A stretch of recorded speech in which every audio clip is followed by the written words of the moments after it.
Amados hermanos, buenas noches. Es un privilegio nuevamente encontrarnos en este estudio de la palabra. Vamos a continuar leyendo Deuteronomio capítulo 26 y les voy a pedir que me acompañen en oración. Señor Jesús, te damos gracias por tu palabra, gracias porque en esta noche tú nos quieres hablar, Señor, y nos has venido hablando, Señor, como un pueblo santo, separado, Señor, al que tú, Señor Jesús, estás instruyendo, Señor, para que sepamos cómo andar provechosamente en nuestras vidas, Señor, especialmente en estos tiempos que son malos. Yo te pido que tú nos des el entendimiento, Señor, para comprender, Señor, y atender lo que nos quieres enseñar y lo podamos poner por obra, Señor, y también enseñar a otros, Señor, porque tú no quieres que solamente nosotros entendamos esto, sino que también podamos enseñarle a otros, Jesús. Te pido esto en el nombre de Jesús. Amén. Vamos a empezar leyéndolo por partes. Deuteronomio 26 es un capítulo muy corto, ya que solamente tiene 19 versículos, pero vamos a estructurar esos versículos en algunas porciones y vamos a empezar leyendo Deuteronomio 26 del 1 al 4. Y dice así: Cuando hayas entrado en la tierra que Jehová tu Dios te da por herencia y tomes posesión de ella y la habites, entonces tomarás de las primicias de todos los frutos que sacares de la tierra que Jehová tu Dios te da, y las pondrás en una canasta e irás al lugar de que Jehová tu Dios escogiere para hacer habitar allí su nombre. Y te presentarás al sacerdote que hubiere en aquellos días y le dirás: Declaro hoy a Jehová tu Dios que he entrado en la tierra que juró Jehová a nuestros padres que nos la daría. Y el sacerdote tomará la canasta de tu mano y la pondrá delante del altar de Jehová tu Dios. Esta porción, cuando hayas entrado en la tierra, se encuentra ubicada justo al lado del río Jordán. Y esta tierra tenía unos grandes obstáculos.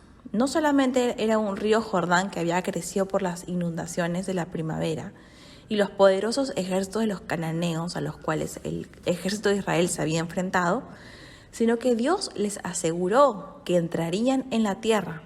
Entonces era una promesa segura que a pesar de las grandes batallas, a pesar de no solo las batallas espirituales que ellos tenían que vencer, porque tenían que tener una mentalidad de victoria, una mentalidad de fe, ellos tenían que enfrentar físicamente pueblos que eran más grandes que ellos y más temerosos, más violentos que ellos. Y a pesar de todos esos enfrentamientos, Dios les había asegurado que iban a cruzar el río Jordán y llegar a la tierra.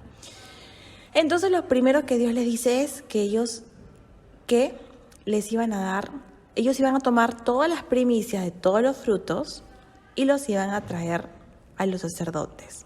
Y estas primicias descritas en Deuteronomio 26 hablan de una ofrenda especial. Las primicias de las cosechas que saquen de la tierra prometida. Es decir, una vez que ellos entren a la tierra prometida, lo primero que ellos iban a cosechar, esa iba a ser la primera ofrenda para el Señor. Entonces, esto era una ofrenda que se hacía desde el principio. ¿Por qué? Porque no solamente es algo que el Señor instruyó en Deuteronomio, sino que está en el corazón de nosotros, de los seres humanos, cuando somos agradecidos. Lamentablemente, al pasar los años, las civilizaciones que se han apartado de Dios también han empezado a ofrecer sacrificios o primicias, pero son dirigidos hacia sus dioses, ¿no? En el caso, por ejemplo, de los peruanos, que somos idólatras, dirigían sus ofrendas, sus primicias de la tierra a la Pachamama. En otros países también igualmente, y acá el Señor nos va a enseñar por qué no podemos ofrecer primicias a lo oculto, sino únicamente al Dios verdadero. Así que les pido que estén atentos. Esta ofrenda, desde el principio de la creación, desde el Génesis 4, los que ustedes disfrutan de estudiar la palabra, vamos a ver del ejemplo de Caín y Abel. Dice en Génesis 4, del 2 al 5, el nacimiento de Abel y las ofrendas de Caín y Abel. Dice que después dio a luz Eva, su hermano Abel. Fue Abel pastor de ovejas y Caín, que era el hermano mayor, labrador de la tierra. Pasado un tiempo, Caín trajo el fruto de la tierra, una ofrenda a Jehová. Y Abel trajo también de los primogénitos de sus ovejas y de la grasa de ella. Y miró Jehová con agrado y Abel a su ofrenda. O sea, vemos que un Abel trajo lo primero de sus ovejas. Y esto es muy importante porque más adelante dice: pero no miró con agrado a Caín ni a su ofrenda, por lo cual Caín se enojó en gran manera y decayó su semblante.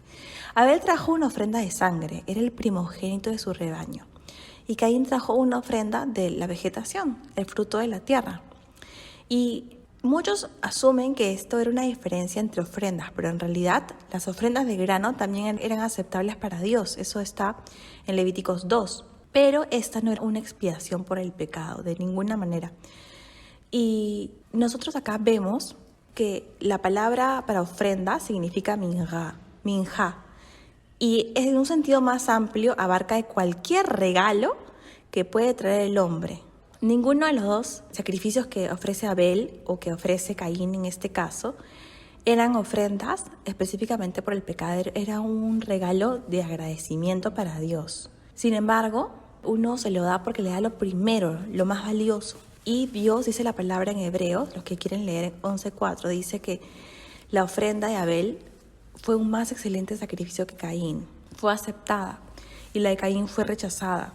¿Por qué? Porque la hizo desde su corazón. Dice que él trajo una muestra muy especial. La grasa del animal es un lujo, era un lujo para el Señor, porque era de sus animalitos más queridos, su primera ovejita, Si ustedes se ponen a pensar en una ovejita recién nacida, preciosa, gordita, con grasa, es alguien a quien ustedes le muestran un afecto, porque es lo primero que ha salido de ustedes y eso con dolor le ofrece el Señor. Hay todo un efecto que eso produce en nuestro corazón. Por otro lado, la ofrenda de Caín quizás era más agradable estéticamente, ¿no? No había todo un caos sangriento por lo que había ofrecido, sino estaba más preocupado por la belleza artística de lo que le está entregando a Dios. Y más adelante vamos a entender que el Señor le estaba hablando a Abel acerca de las ofrendas, acerca de que más adelante íbamos a tener la necesidad de un redentor.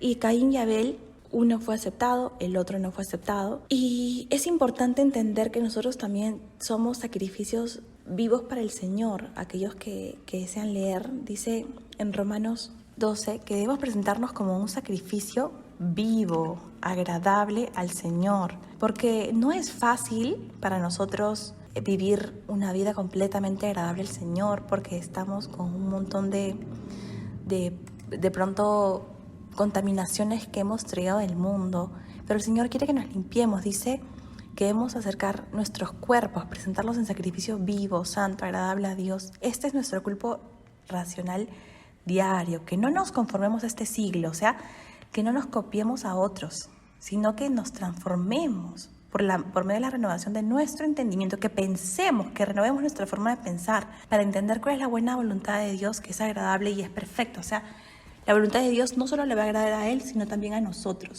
Entonces, más adelante entendemos que Caín se enojó mucho y tenía ira en su corazón, porque él solamente quería agradar a Dios, no de una forma profunda, sino solamente de un aspecto externo. Y esto trajo como producto ira, porque no había una transformación de su corazón, no había una renovación de su mente, solamente él estaba interesado en mostrar la parte física de su ofrenda. Y él comete un pecado más grave, que es asesinar a su hermano.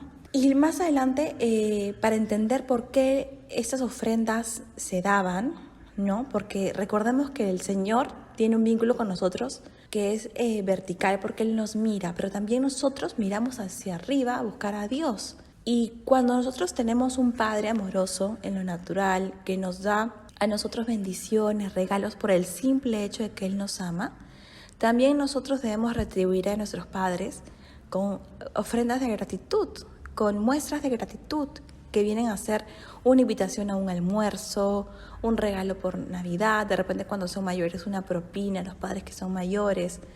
Entonces, eso es tipifica una ofrenda. A eso se refiere el Señor, a que tenemos que ofrecerle a Él ofrendas desde un corazón sincero. Más adelante dice, la pondrá delante, vamos a retomar leyendo, e irás al lugar que Jehová tu Dios escogiere para hacer habitar allí su nombre, o sea, a un tabernáculo, un templo, y te presentarás al sacerdote que hubiera en aquellos días, y le dirás, declaro hoy a Jehová tu Dios que he entrado en la tierra que juró Jehová a nuestros padres que nos daría. Y el Señor nos quiere decir que nosotros nos acerquemos a Él. La entrega de las primicias obviamente honraba al Señor porque le daba a Él su porción para que fuese usada por ellos mismos. Y el Señor sabe, y el Señor les da un aliento a su pueblo, porque Él estaba asegurando desde antes de que el pueblo entre, que ellos iban a cosechar del fruto de su esfuerzo, del fruto de todas las luchas que habían tenido. Al final iba a haber una victoria en ellos, iba a haber una fructificación, iban a fructificar y iban a tener una gran ganancia, porque dice, te presentarás al sacerdote en aquellos días, porque esta era una ley que iba a trascender, no solamente era para aquellos que habían sobrevivido estos 40 años en el desierto, sino que iba a trascender hasta el día de hoy. Y el sacerdote tomará la canasta de tu mano y la pondrá delante del altar de Jehová tu Dios.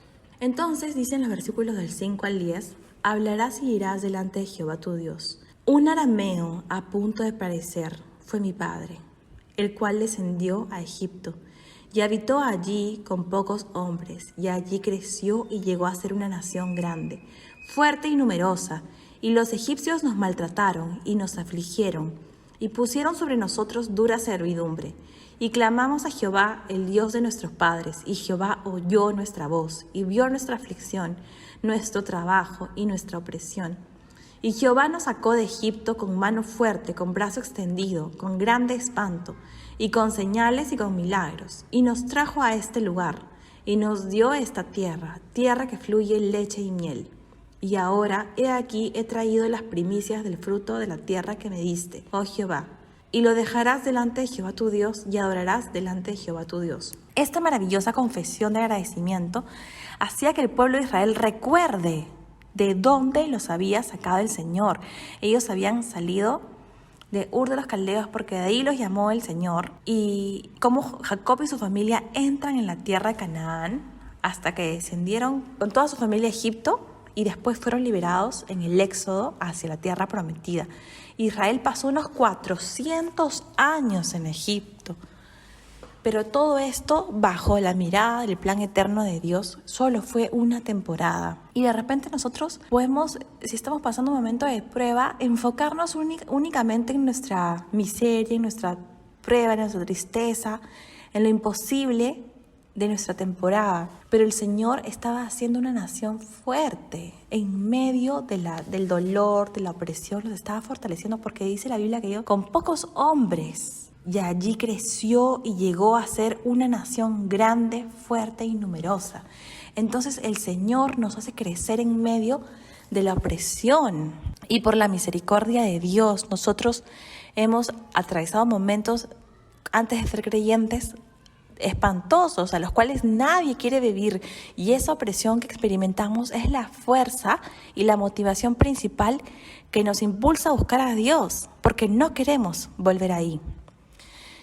Esta es la razón que Dios tenía para enviar a Jacob y a su familia en una temporada en Egipto, porque cuando ellos vivían en Canaán había un gran riesgo de que la familia simplemente se mezclara con los pueblos paganos y malvados que los rodeaban.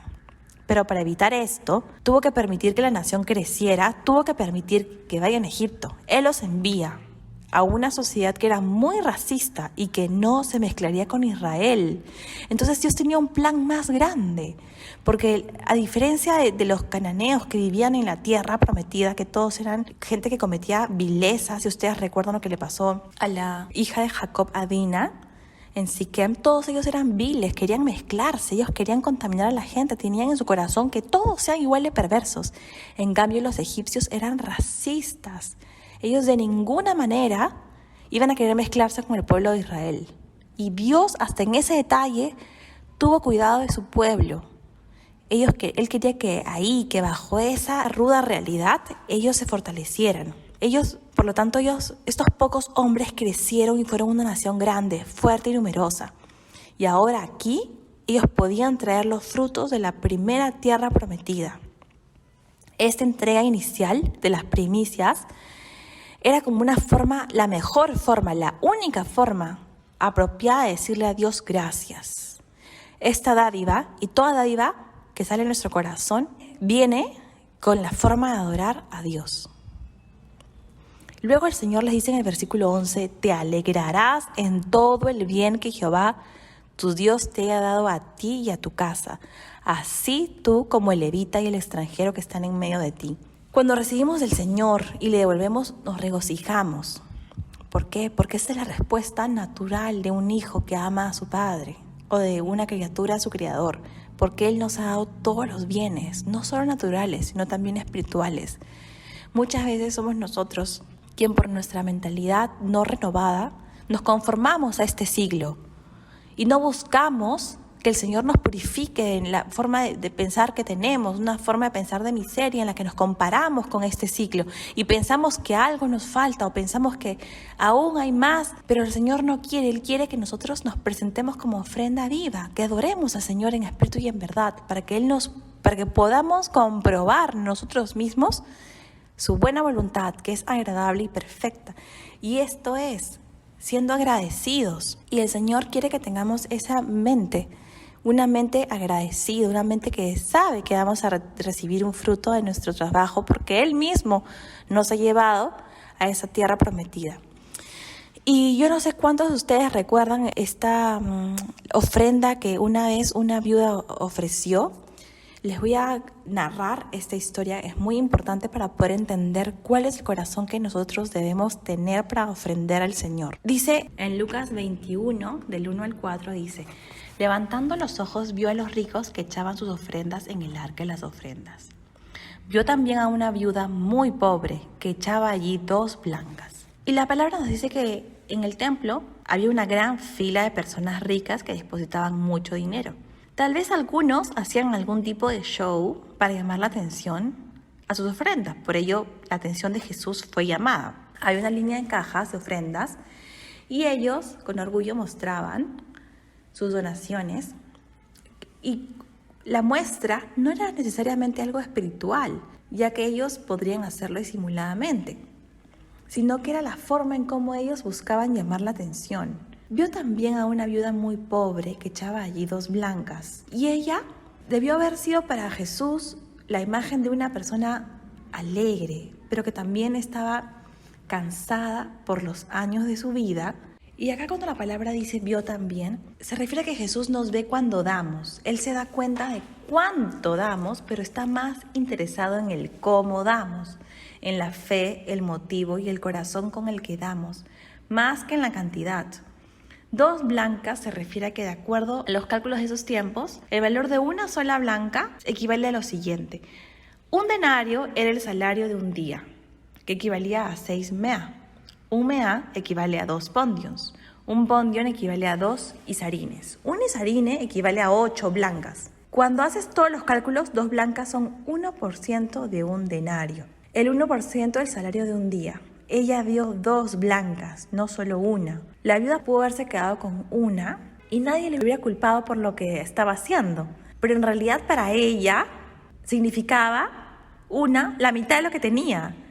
Pero dio con enorme generosidad porque ella estaba contenta de dar esas 2 blancas. Y dice en el versículo 3, en verdad os digo que esta viuda pobre echó más que todos, porque todos aquellos echaron para las ofrendas de Dios de lo que les sobra, mas esta de su pobreza echó todo el sustento que tenía. Y Jesús dijo claramente que ella dio más que todos, porque ella estaba dando de su pobreza, era un sacrificio para ella dar eso.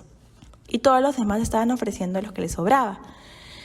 Y este principio acá Jesús nos muestra que delante de Dios, Él está viendo nuestro corazón y no quiere que nosotros demos una ofrenda porque alguien nos exige que la demos a regañadientes o por nuestra culpa, sino que Dios ama al dador alegre. Si uno ofrece, tiene que estar alegre de lo que está dando, porque mejor no la demos, porque Él no la va a recibir. Entonces hay que entender esto. Tenemos que dar con alegría, no porque alguien nos exige, no porque es una obligación, sino porque tiene que haber en nuestro corazón la actitud de agradecimiento genuina. Y si no, podemos orar y decirle: Señor, ayúdame a tener gozo cuando ofrendo para ti. Y esta ofrenda y este comentario es que el Señor no va a recibir sacrificios que no nos cuesten nada. Ustedes recuerdan cuando David le dijo al Señor: no le daré sacrificio que no me cueste. Pues esta es la misma actitud. Él, si Dios quisiera, podría recibir todo el dinero del mundo, pero a Él le importa nuestro corazón. La mujer era pobre porque era viuda y no tenía la ayuda de un esposo, pero también esta mujer tenía una mentalidad preciosa porque ella diría: daré cuando tenga y daré más. Ella no solamente iba a ofrecer un poquito, ella iba a darlo todo, porque ella tenía un agradecimiento muy profundo a Dios de lo que ella recibía. Y esto es algo que el Señor lo ve y Él se complace. Esa es la actitud que el Señor busca que nosotros demos cuando ofrecemos alguna ofrenda para el Señor, que tengamos una actitud alegre de corazón, no dando lo que nos sobra, sino aquello que sabemos que nos cuesta dar, pero que el Señor lo ve con agrado. Es nuestro esfuerzo, amados hermanos. Seguimos leyendo en los versículos del 12 al 15. Cuando acabes de diezmar todo el diezmo de tus frutos en el año tercero, el año del diezmo, darás también al levita, al extranjero, al huérfano y a la viuda. Y comerán en tus aldeas y se saciarán.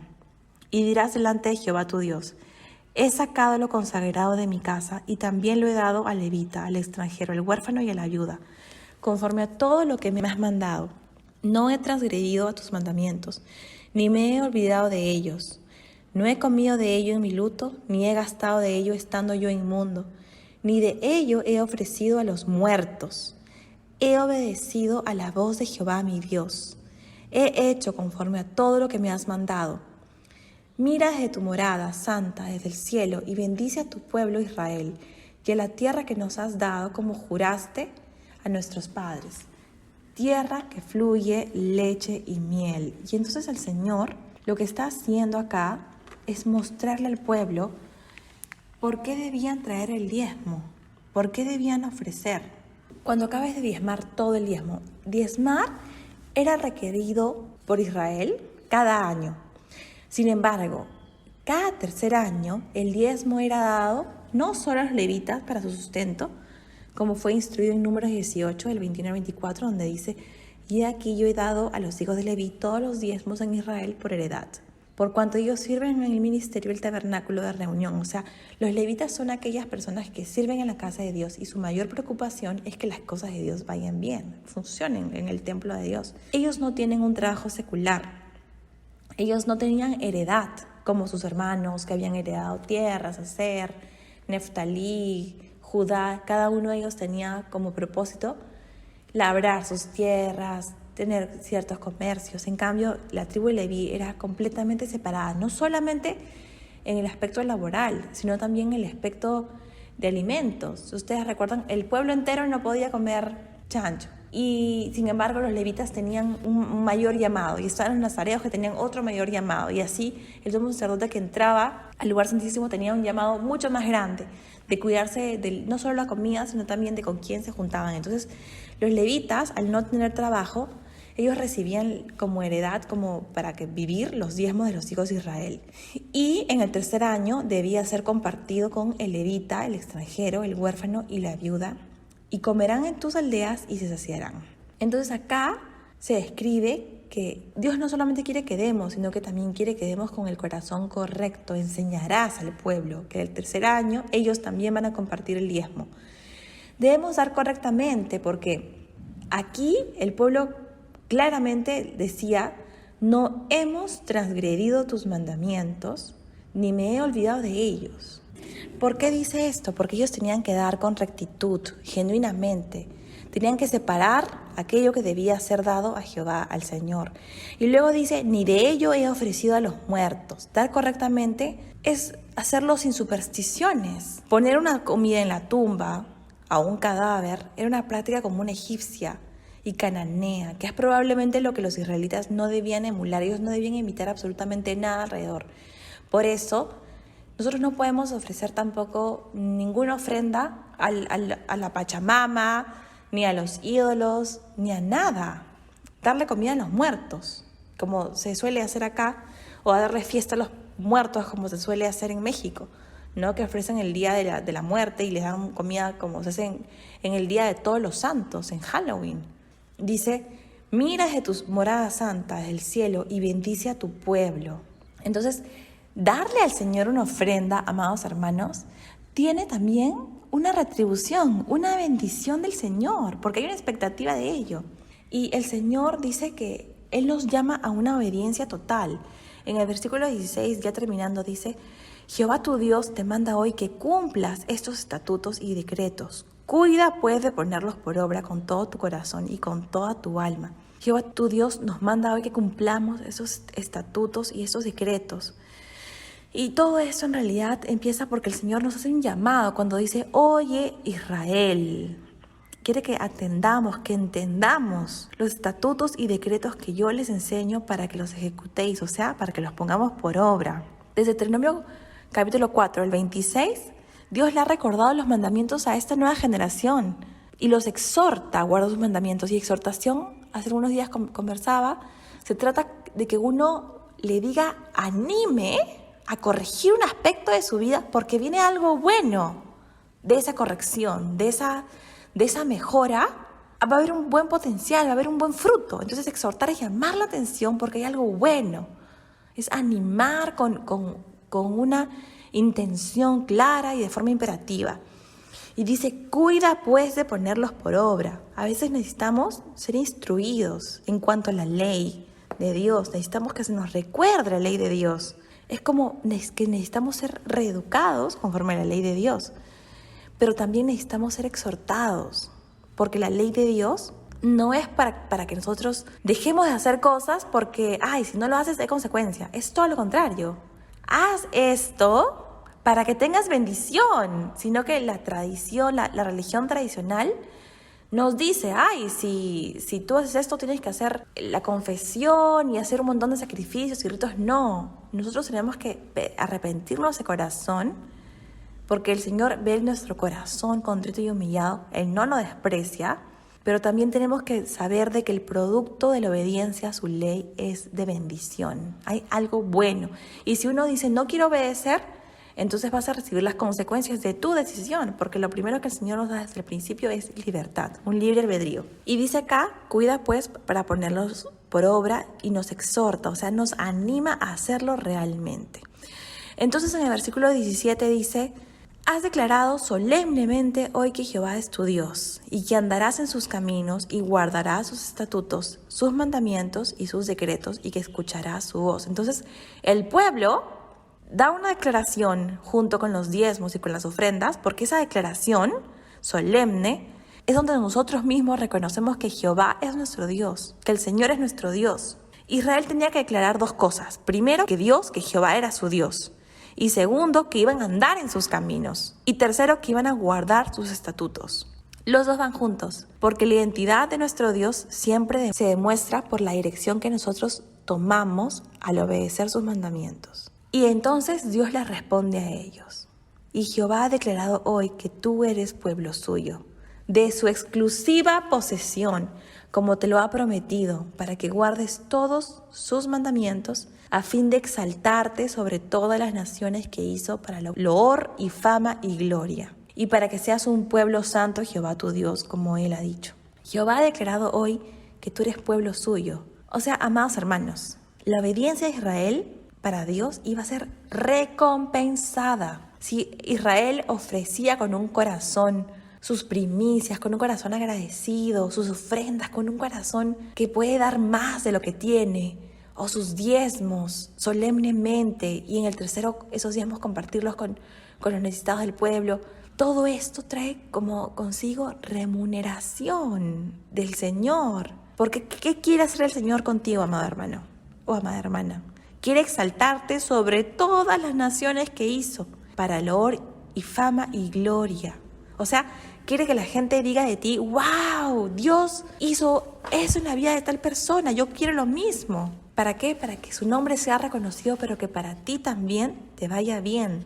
Y esto solo se puede hacer si uno decide en su corazón ofrecerle al Señor una ofrenda completa, una ofrenda con todo el corazón, no solamente la mitad, sino todo lo que en nuestro corazón, todo nuestro corazón en primer lugar, y una ofrenda que nos cueste, nuestros diezmos. Y algo que el Señor pone en mi corazón ahorita, dice en los versículos, en el libro de Malaquías, en el capítulo 1, versículo 6, la actitud de un grupo de gente que no honraba al Señor, que decían, ¿dónde está mi temor? O sea, no tenían temor a Dios, menospreciaban su nombre, ellos ofrecían sobre el altar de Dios un pan inmundo y luego decían, Señor, ¿en qué te hemos deshonrado? Y cuando ofrecían animales, dice la palabra que les daban ciegos para el sacrificio, les daban animales cojos, enfermos. Imagínense, hermanos, que ustedes se presentan donde una persona importante, en una reunión de trabajo importante, y le ofrece una comida que está maloliente.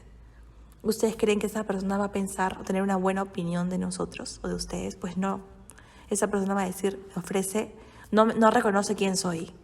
Me está ofreciendo algo inmundo. Igual lo considera el Señor. Y dice en el versículo 9, el capítulo 1, ahora pues orad por el favor de Dios, para que tenga piedad de nosotros. Pero no se puede agradar si nosotros le damos ofrendas magulladas. Y el Señor quiere que reconozcamos quién es Él, que nosotros podamos darle una ofrenda, los diezmos completos, no a medias, porque el Señor sabe que en este mundo nosotros también pagamos impuestos, claro, y cada vez este mundo impío nos va a exigir más, y el fruto de nuestro trabajo se va consumiendo en todo lo que pagamos, no solamente en los impuestos a la renta, o de repente cuando nosotros compramos otros bienes y servicios, tenemos que seguir pagando impuestos de eso. Entonces, ese es el enemigo que nos está devorando lo que nosotros ganamos, nuestros frutos. Pero lo bueno es que tenemos esperanza con Dios, que Él va a aumentar nuestros graneros si es que ofrecemos los diezmos correctamente. Dice en Malaquías 3, porque yo, Jehová, no cambio. En el versículo 7, desde los días de vuestros padres os habéis apartado de mis leyes y no las guardaste. Este grupo de gente había dejado de diezmar. En el versículo 8 dice, ¿robará el hombre a Dios? Pues vosotros me habéis robado. Y dijisteis, ¿en qué te hemos robado? En vuestros diezmos y ofrendas. Entonces, amados hermanos, yo me pongo en primer lugar a examinar en que realmente al no darle los diezmos al Señor, el devorador de este mundo, a este siglo, se ha levantado. Y Él es el que, dice la Biblia en el versículo 11, reprenderé también por vosotros al devorador, y no destruiré el fruto de la tierra, ni vuestra vid en el campo será estéril. Y todas las naciones os dirán bienaventurados, porque seréis tierra deseable, dice Jehová de los ejércitos. Pero si es que hacemos ¿qué cosa? Si es que traemos todos los diezmos al alfolí, y hay alimento en la casa de Dios. O sea que el Señor quiere abrir para nosotros las ventanas de los cielos y derramar una bendición que sobreabunde. Que la bendición en nuestras casas no mengue, sino que haya sobreabundancia solo por el hecho de entregarle al Señor nuestros diezmos y nuestras ofrendas como Él lo pide. Gracias, Señor, por esta palabra. Te pedimos que la podamos poner en nuestros corazones y que la recordemos siempre y la podamos ejecutar en nuestras vidas, Señor. Te lo pido en el poderoso nombre de Jesús. Amén.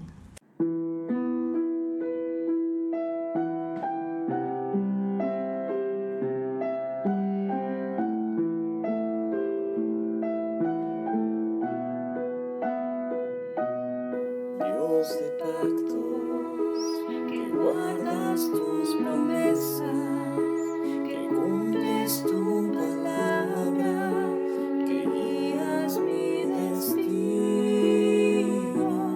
Dios de pactos, confío en tus promesas, descanso en tu palabra, por tu gracia estoy.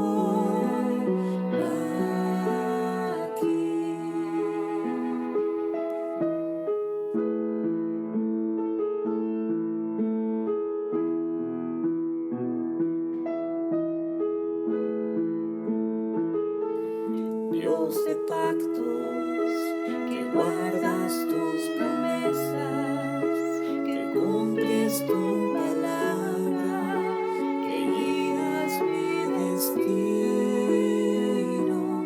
Dios de pactos, confío en tus promesas, descanso en tu palabra, por tu gracia estoy.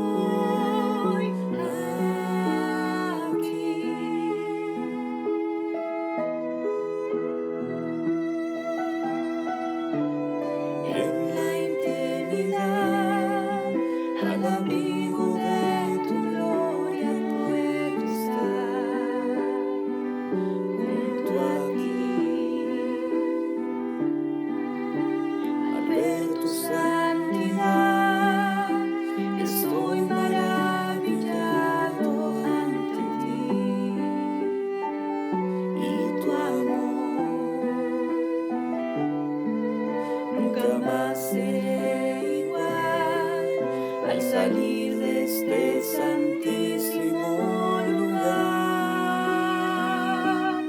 Dios de pactos, que guardas tus promesas, que cumples tu palabra, que guías mi destino. Dios de pactos, confío en tus promesas, descanso en